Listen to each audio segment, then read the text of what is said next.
नमस्कार, मैं हूं आपके साथ निशु शर्मा और आप देख रहे हैं हमारा खास बुलेटिन अपना उत्तर प्रदेश से। शुरुआत करेंगे बड़ी खबर के साथ गोरखपुर से, जहां प्रबुद्ध सम्मेलन का आयोजन हुआ है। सेवा पखवाड़ा 2025 कार्यक्रम में सीएम योगी आदित्यनाथ शिरकत करने पहुंचे। कार्यक्रम को सीएम योगी आदित्यनाथ ने संबोधित भी किया है। विकसित भारत की संकल्पना पर चर्चा हुई है। सीएम की ओर से जानकारी दी गई। विकास के एजेंडे को दिनचर्या का हिस्सा बनाए। आत्मनिर्भर भारत होगा, विकसित भारत होगा, ये संकल्प यहाँ पर सीएम योगी आदित्यनाथ लेते हुए नजर आए हैं। तो बड़ी खबर हम आपको बता रहे हैं, जहां पर गोरखपुर में सेवा पखवाड़ा 2026 का 2025 का आयोजन हुआ है। ऐसे में सीएम योगी आदित्यनाथ ने संबोधन भी दिया है।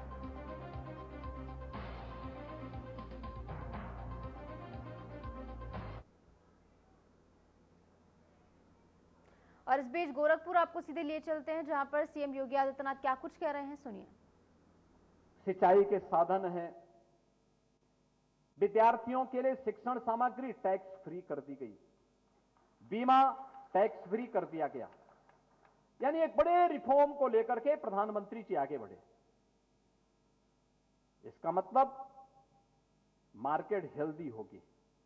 मार्केट हेल्दी होगी, खरीदारी खूब होगी,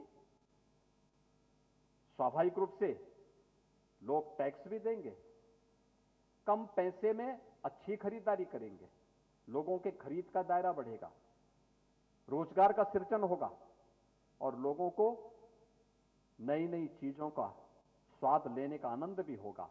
पर्व और त्योहार का उत्साह अलग से होगा। दीपावली का इतना बड़ा उपहार प्रधानमंत्री जी ने दिया है देशवासियों को, एक बड़ा उपहार दिया, लेकिन ये रिफॉर्म का पार्ट है। एक हेल्दी इकोनॉमी के लिए इस प्रकार के रिफॉर्म आवश्यक है, मार्केट के लिए आवश्यक है, लोगों की क्रय शक्ति बढ़ाने के लिए आवश्यक है। और प्रधानमंत्री जी ने दीपावली के ठीक पहले इस प्रकार का उपहार देशवासियों को दिया। ऐसे ही प्रक्रिया देश के अंदर 2014 से लगातार बढ़ती गई। परिणाम था 11 से, जो 11वें नंबर पर हम दुनिया के अंदर थे, आज चौथे नंबर पर आ गए हैं। और इस वित्तीय वर्ष के अंत में भारत तीसरी बड़ी अवस्था में, यानी दुनिया के अंदर क्या 3 इकोनॉमिक पावर होगी, अमेरिका होगा, चीन होगा और भारत होगा।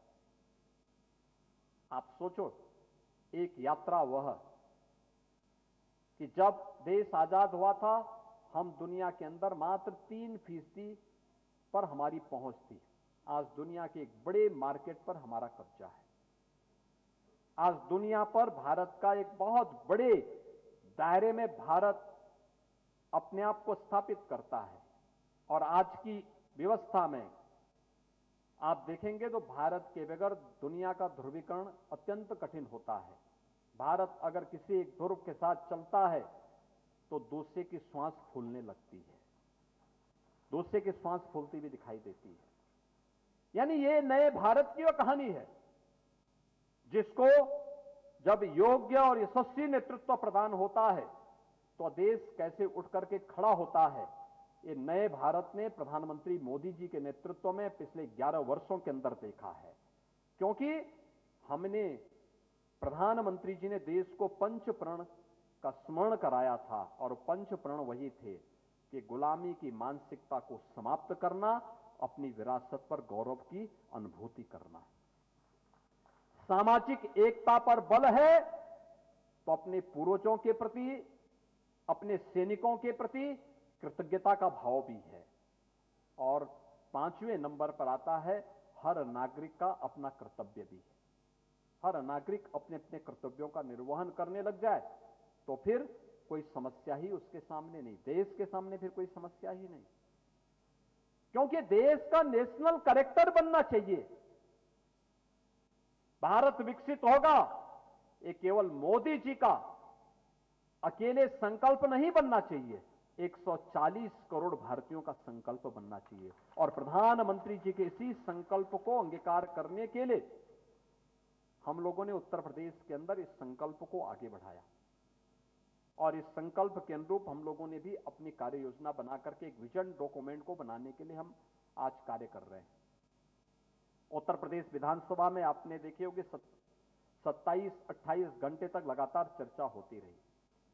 विधायिका में चर्चा हो, ये कठिन कार्य है, लेकिन उत्तर प्रदेश विधायिका ने करके दिखाया। विधायिका में चर्चा होने के उपरांत अब हम पब्लिक के बीच में आए हैं। आपने देखा होगा इस मंच पर समाज में नेतृत्व प्रदान करने वाला वह तबका है। कोई विश्वविद्यालय के कुलपति हैं, कोई पूर्व कुलपति हैं, कोई विश्वविद्यालय में प्रोफेसर हैं, कोई रिटायर्ड प्रिंसिपल हैं, कोई चैम्बर ऑफ इंडस्ट्रीज से जुड़े हुए हैं, कोई चिकित्सक है, कोई यानी अलग अलग फील्ड में जिन्होंने अपनी प्रतिभा के दम पर, बल पर, कोई अधिवक्ता है, यानी जीवन के अलग अलग क्षेत्र में जिन्होंने अपनी प्रतिभा का लोहा भी मनाया है और समाज को नेतृत्व प्रदान करने की सामर्थ्य भी वे लोग रखते हैं, वह भी यहां पर बैठा है। और हम लोगों ने भी यही किया। समाज का अगर बुद्धिजीवी तबका अगर समाज को नेतृत्व देने के लिए उठ खड़ा होता है तो दुनिया की कोई ताकत उस समाज को और उस देश को आगे बढ़ने से रोक नहीं सकती है। और हमने 300 ऐसे प्रतिभाशाली बुद्धिजीवियों को लखनऊ में बुलाया था। पूरे दिन भर की चर्चा उन लोगों से की, उन लोगों से दिन भर चर्चा की। इसमें पूर्व मुख्य सचिव थे, पूर्व। तो गोरखपुर से आप सुन रहे थे सीएम योगी आदित्यनाथ को। चले खबरों में आगे बढ़ेंगे। गोरखपुर में मंत्री स्वतंत्र देव सिंह ने सर्किट हाउस में आयोजित प्रेस वार्ता में किसानों के लिए जीएसटी रिफॉर्म की अहम जानकारी साझा की। मंत्री ने बताया कि कृषि यंत्रों पर जीएसटी अब सिर्फ 5% रहेगा, जिससे खेतों में श्रम लागत घटेगी और किसान समय तथा ईंधन की बचत कर सकेंगे। इस कदम से किसानों को कई प्रत्यक्ष लाभ मिलने की उम्मीद है।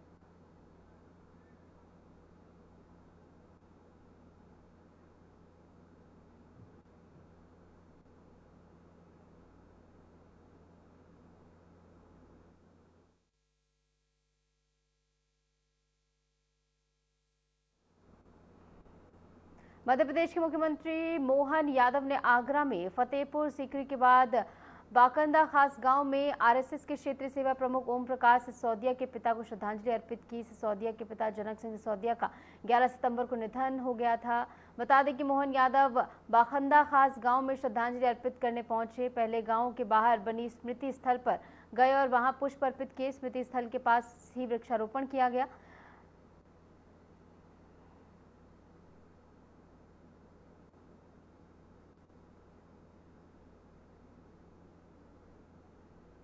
खबर इटावा से है, जहां सफारी पार्क के सभागार में प्रेस कॉन्फ्रेंस कर सपा के राष्ट्रीय अध्यक्ष अखिलेश यादव ने कहा कि नेताजी ने जो सपना देखा था वो इटावा सफारी पार्क के रूप में पूरा हुआ। वहीं बीजेपी पर निशाना साधते हुए कहा कि बीजेपी सरकार के मात्र 400 दिन बचे हैं। इटावा से मिट्टी के पहाड़ गायब हो गए हैं। सरकार बनते ही उनकी जांच कराकर बरामदगी कराई जाएगी। साथ ही उन्होंने कहा कि कानपुर के अखिलेश दुबे के लिए भी मुख्तार की तरह जेल में जहर तैयार हो रहा है। मैं बधाई देना चाहता हूँ कि मेरे हाथ में देखिए क्या किताब है, बब्बर शेरों का रोमांचक संसार। बब्बर शेरों का रोमांचक संसार। मैं यहाँ के अधिकारियों को धन्यवाद, यहाँ के कर्मचारियों को धन्यवाद कि जो सपना कभी समाजवादियों ने, नेताजी ने, हम सब लोगों ने देखा था इटावा वासियों ने, वो आज इनके प्रयासों से और आगे बढ़ रहा है। वहीं मैं ये भरोसा दिलाना चाहता हूँ कि जिस समय समाजवादी सरकार में ये काम शुरू हुआ था और एक प्रयास शुरू हुआ था कि ये न केवल उत्तर प्रदेश में, भारत में, बल्कि दुनिया में भी अपनी पहचान बनाए। इधर हमने और आपने देखा होगा कि देश का वन तारा लोग देखने जा रहे हैं या उसके बारे में पढ़ रहे हैं, जान रहे हैं, जानकारी हासिल कर रहे हैं। आगे बढ़ेंगे। फर्रुखाबाद में महिला सशक्तिकरण का नया अध्याय शुरू हुआ है। मिशन शक्ति 5.0 का शुभारंभ डीएम और एसपी की मौजूदगी में किया गया। कार्यक्रम की शुरुआत महिला पुलिसकर्मियों द्वारा निकाली गई बाइक रैली से हुई, जो फतेहगढ़ की पुलिस लाइन से रवाना हुई। इस रैली का मकसद न केवल महिलाओं की सुरक्षा बल्कि उनकी सशक्त भागीदारी को भी बढ़ावा देना रहा।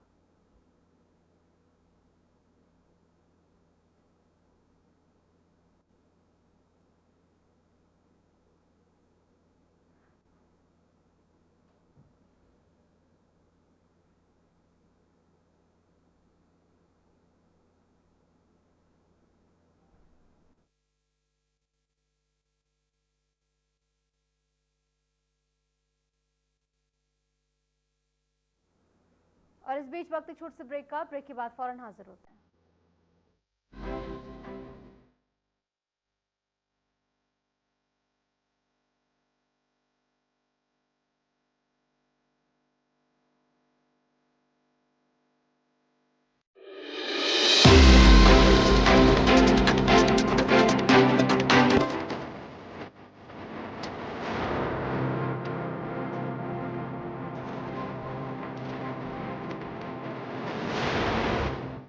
नए भारत का नया उत्तर प्रदेश यशस्वी प्रधानमंत्री नरेंद्र मोदी जी के विजन के अनुरूप बन रहा है $1 ट्रिलियन इकोनॉमी। नया उत्तर प्रदेश औद्योगिक और व्यापारिक क्षेत्र में छू रहा है नित नई ऊंचाइयां। माननीय मुख्यमंत्री योगी आदित्यनाथ के नेतृत्व में समग्र व्यापारिक प्रगति का प्रतीक बनकर उभरा है UP international trade show. Greater Noida में 25 से 29 सितंबर 2025 तक किया जा रहा है यूपी इंटरनेशनल ट्रेड शो के तृतीय संस्करण का आयोजन। यूपी ITS के तृतीय संस्करण में देश विदेश के कई व्यापारिक प्रतिष्ठान लेंगे हिस्सा। दुनिया देखेगी नए उत्तर प्रदेश के ट्रेड, ट्रेडिशन एंड ट्रांसफॉर्मेशन के साथ ही कला और संस्कृति की अनोखी झलक। आप भी आइए, अपने व्यवसाय को दीजिए वैश्विक उड़ान।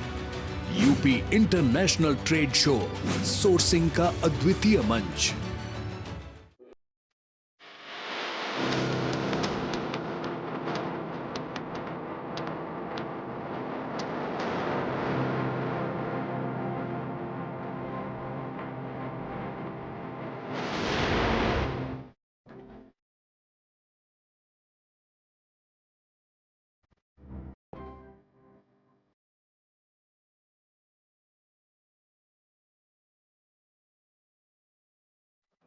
स्वागत है आपका ब्रेक के बाद। चलिए एक बार फिर से रुक करेंगे तमाम खबरों का। खबर नोएडा से है, जहां सनातन धर्म रामलीला समिति की ओर से नोएडा स्टेडियम में 22 सितंबर से रामलीला का आयोजन होने जा रहा है।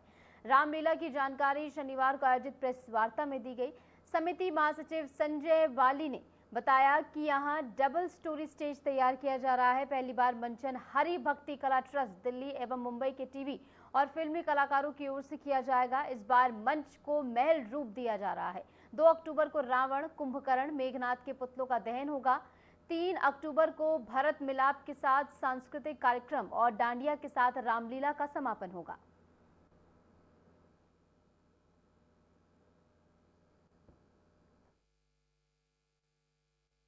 को लेकर एक खबर है, जहां पर इस बार रामलीला का मंचन जो है बेहद भव्य रूप से किया जाएगा। इस बारे में जानकारी भी दी गई है।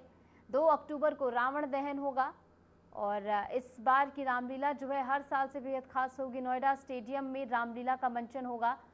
22 सितंबर से इसका शुभारंभ होगा, यानी कल से इसका शुभारंभ होगा।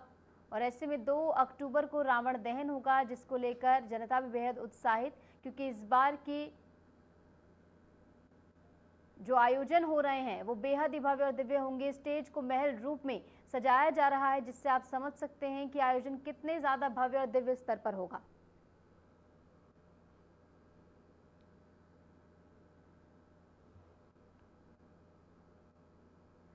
सीतापुर के मोहल्ली क्षेत्र में कई दिनों से दहशत फैलाने वाली बाघिन आखिरकार पिंजरे में कैद कर दी गई। वन विभाग की करीब 50 सदस्यीय टीम ने बड़े अभियान के बाद खेत से बाघिन को पकड़ने में सफलता हासिल की है। ये बाघिन बीते दिनों कई लोगों और जानवरों को अपना शिकार बना चुकी है, जिससे ग्रामीणों में भय का माहौल बन गया था। वन विभाग की टीम ने बाघिन को ट्रैंकुलाइज कर सुरक्षित पिंजरे में कैद किया है। फिलहाल उसे एलसिया ऑफिस लाकर डॉक्टरों की निगरानी में रखा गया है, जहां उसका स्वास्थ्य परीक्षण किया जा रहा है। वन विभाग की इस कामयाबी से पूरे इलाके में राहत अब हो गई है। अब ग्रामीणों की दहशत भी इससे कम हुई है और इलाके में शांति लौटने की उम्मीद जगी है। और जैसे कि आपको बताया कि पिछले कई दिनों से लगातार लोग दहशत में थे और आखिरकार इस बाघिन को पकड़ लिया गया है। के अंतर्गत काफी दिनों से एक बाघ का मूवमेंट हो रहा था। वहाँ पे हमारी टीम वहाँ पे लगातार लगी हुई थी। उच्च अधिकारी को निर्देशन से वहाँ पे हमें ट्रैंकुलाइजिंग की परमिशन मिली। हमने दुधवा के कटनी घाट के डॉक्टर की टीम बनाई, साथ ही साथ WTI के लोग और हमारे सीतापुर जनपद के लोग और भी अलग जनपद के लोग की टीम वहाँ लगी थी। लगातार उसको मॉनिटरिंग कर रहे थे। तो हमने जो स्ट्रेटजी बनाई थी आज वो सक्सेसफुल हुई है। हमने सक्सेसफुली आज इवनिंग में उसको ट्रैंकुलाइज करके केज में ले लिया है। अब उच्च अधिकारी के निर्देशन के अनुसार हम उसको आगे भेजेंगे। फर्रुखाबाद में सट्टा माफिया हसनैन के खिलाफ बड़ी कार्रवाई की गई। फर्रुखाबाद कोतवाली क्षेत्र के खटकपुर में पुलिस और तहसीलदार की टीम ने हसनैन की लगभग 2 करोड़ 40 लाख रुपए की संपत्ति कुर्क की। हसनैन पर गैंगस्टर एक्ट के तहत कार्रवाई की गई है और इससे पहले भी उसकी 12 संपत्तियों की कुर्की हो चुकी है। इस कार्रवाई से स्थानीय प्रशासन ने अपराधियों के खिलाफ सख्त संदेश दिया है।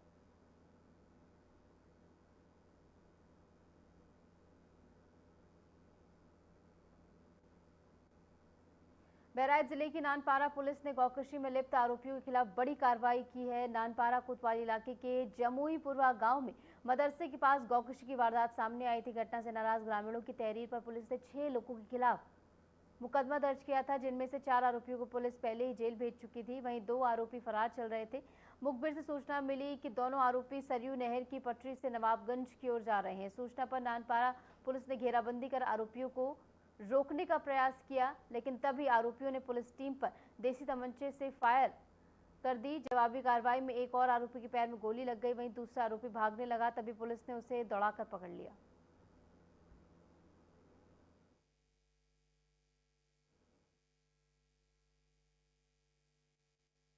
धारा 325 BNS 11 प्लस क्रूरता अधिनियम वर्ग 3/5A/8 गोवध निवारण अधिनियम, इससे संबंधित 2 वांछित अभियुक्तों की पुलिस तलाश कर रही थी। आज रात में थाना नानपारा की पुलिस टीम को जरिए मुखबिर सूचना प्राप्त हुई कि उक्त दोनों अभियुक्त जो है, जिसमें एक वसीम और दूसरा खुदा बख्श है, ये दोनों लोग नानपारा से निकलने का प्रयास कर रहे हैं, बाहर भागने का। उक्त क्रम में पुलिस की टीम ने जब इनकी नहर के पास मथुरा पुल से हाड़ा बसेरी की तरफ जाने वाले नहर पुल के पास में जब इनकी घेराबंदी की, तो इन लोगों ने पुलिस टीम पर फायर कर दिया। जवाबी कार्रवाई में पुलिस टीम द्वारा की गई फायरिंग में एक अभियुक्त के बाएं पैर में गोली लगी और दूसरे अभियुक्त जो भागने के फिराक में था उसको दौड़ा करके पकड़ लिया गया। और इस बीच वक्त एक और छोटे से ब्रेक का, लौटेंगे कुछ ही देर में।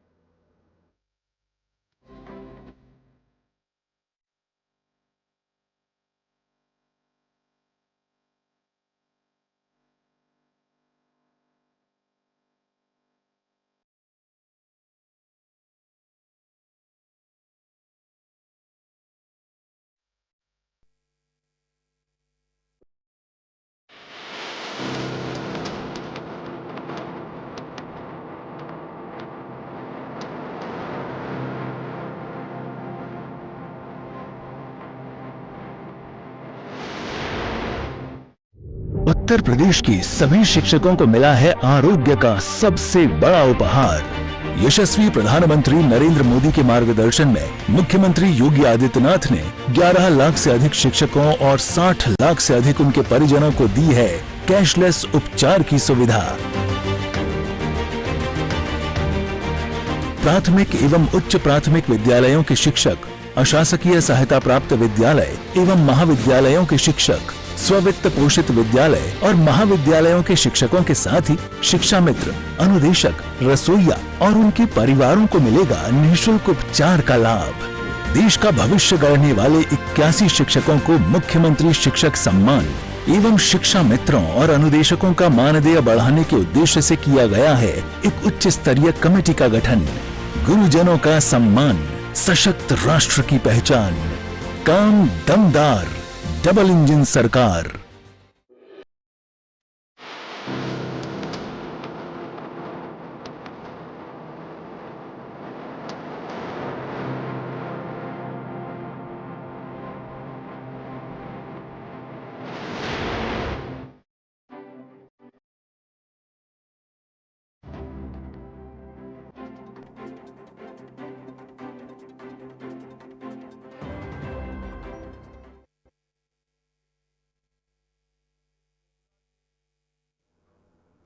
स्वागत है आपका। ब्रेक के बाद चलिए एक बार फिर से रुक करेंगे तमाम खबरों का। गाजियाबाद में स्वाट टीम, ट्रांस हिंडन जोन और थाना इंदिरापुरम पुलिस ने अंतर्राज्यीय वाहन चोर गिरोह के 2 शातिर बदमाशों को मुठभेड़ के दौरान गिरफ्तार कर लिया। पुलिस कार्रवाई में एक बदमाश राशिद काला के पैर में गोली लगी, जिससे घायल अवस्था में अस्पताल भेजा गया है, जबकि उसका साथी मुजाहिद अलवी पुलिस की घेराबंदी में दबोच लिया गया। इनके कब्जे से चोरी की गई 2 कारें, फॉर्च्यूनर और स्विफ्ट बरामद की गई है। एक अवैध तमंचा, 2 खोखा कारतूस और 2 जिंदा कारतूस भी इनके पास से बरामद किए गए। फिलहाल पुलिस की ओर से गिरफ्तारी के बाद पूछताछ जारी है और पूछताछ के आधार पर आगे की कार्रवाई की जाएगी।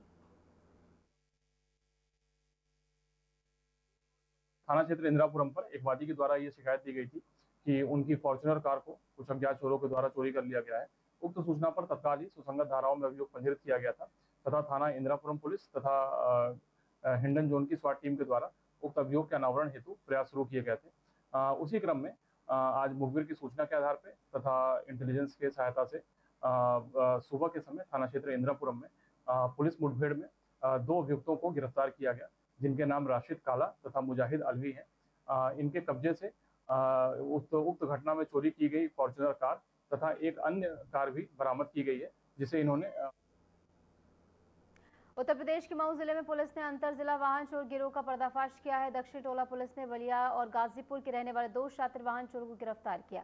आरोपियों के कब्जे से चोरी की 3 मोटरसाइकिल और अन्य सामान बरामद किया गया है। पूछताछ में पता चला है कि गिरोह मऊ, बलिया और आजमगढ़ में चोरी की घटनाओं में शामिल था।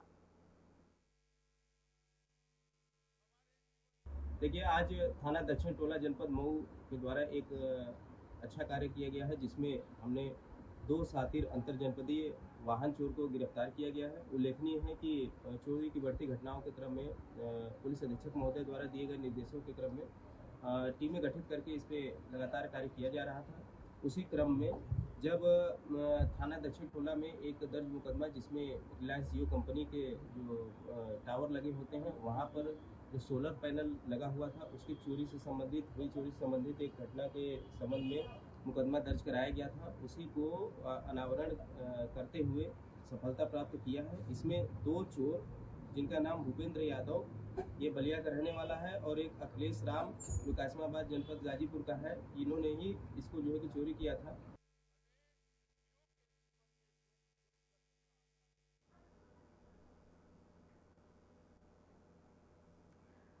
खबर फिरोजाबाद से है, जहां टुंडला थाना क्षेत्र के FH मेडिकल कॉलेज के पास एक कार दूसरे वाहन से टकराने के बाद भीषण आग का गोला बन गई। दुर्घटना के बाद कार में तेज आग लग गई, जिससे 2 लोग झुलसकर घायल हो गए।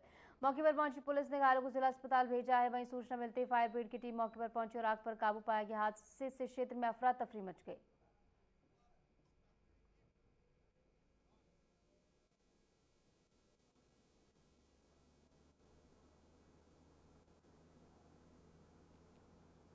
कानपुर जनपद के मूसानगर थाना क्षेत्र के क्योटरा बांगर गांव में शिक्षा के मंदिरों को अश्लीलता का अड्डा बना दिया गया। विद्यालय परिसर में आधा दर्जन बालाओं को बुलाकर रंगारंग कार्यक्रम आयोजित किया गया।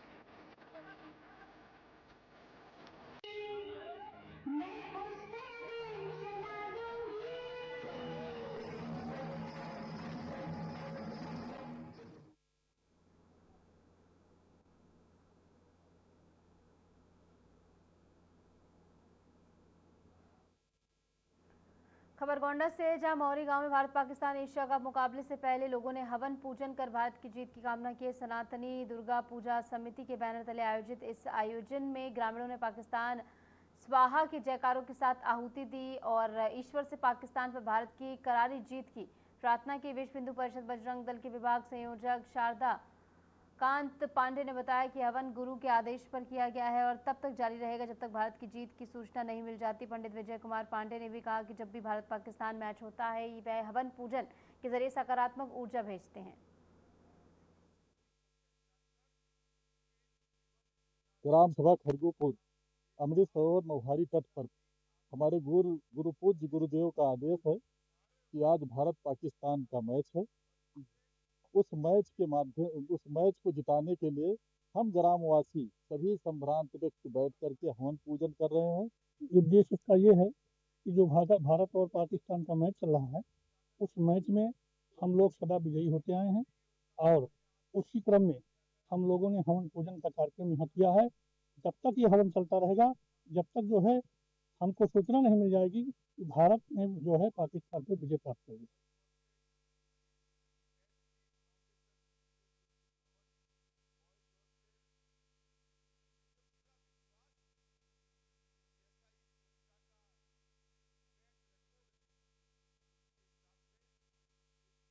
और फिलहाल के लिए हमारे इस खास बुलेटिन में इतना ही। नमस्कार।